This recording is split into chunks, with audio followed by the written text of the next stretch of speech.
Top quality और consistent performance के लिए सिर्फ सिल्वर पंप नाम याद रखना। સાયરનના વિવાદની તો લોકોની વચ્ચે જ્યારે નેતાઓ જતા હોય છે ત્યારે પોતાનું વાહન અલગ લાગે, પ્રજા વચ્ચે પોતાની એન્ટ્રી રૂઆબવાળી લાગે, પોતે કંઈક અલગ છે તેવો મોભો ઊભો થાય તે હેતુથી રાજકોટના કેટલાક નેતાઓ પોતાની કારમાં સાયરન રાખે છે।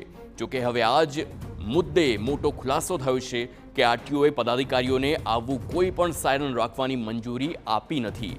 તો આરટીઆઈમાં મળેલી આ માહિતીમાં આરટીઓએ આ ખુલાસો કર્યો છે।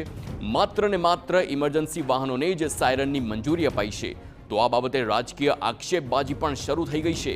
કોંગ્રેસના નેતા વશરામ સાગઠિયાએ કહ્યું છે કે હોદ્દેદારો મોભો ઊભો કરવામાં આવા સાયરન લગાવી રહ્યું છે। માભો કરવા માટે બાર રોડમાંથી રસ્તા રોકવામાં હમણાં આપણે જોયું તાજેતરમાં જ માન્ય મેયર સાહેબ ગાડી લઈને છેક ગયા, સારી વાત છે ગયા એ, પરંતુ એનો જે દુરુપયોગ કરી રહ્યા છે એ દુરુપયોગ ન થવો જેવું અમારી લાગણી છે અને માંગણી છે। ગુજરાતમાં દરેક ભાજપના નેતાઓ જે છે નાની નાની પોસ્ટ ઉપર હોય તેમ છતાંય મોટા મોટા સાયરનો રાખીને ફરે છે। કોંગ્રેસ પાસે વિરોધના ઘણા મુદ્દા છે, પણ પોતે રહી ગયા અને બીજા લઈ ગયાનો ભાવ પણ દેખાઈ રહ્યો છે। બીજી તરફ બચાવ મુદ્દામાં આવેલ રાજકોટના મેયરે કહ્યું કે જ્યારે પદાધિકારીઓને કાર સોંપવામાં આવી હતી ત્યારે તેમાં સાયરન હતું। અગાઉ પણ સાયરનનો ઉપયોગ પદાધિકારીઓ કરતા જ હતા અને જો આ સાયરન નિયમો વિરુદ્ધ હશે તો કાઢી નાખીશું।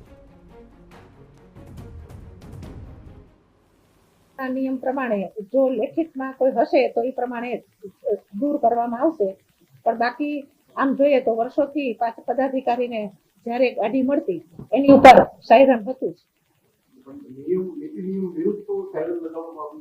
નીતિ નિયમમાં ફેરફાર થશે તો દૂર કરવામાં આવશે।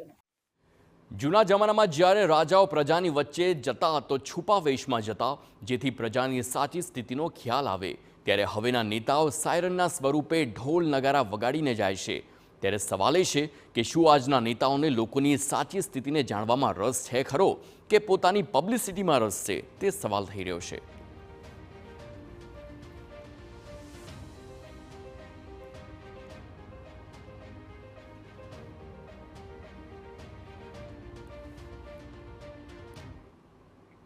એક જમાનો હતો જ્યારે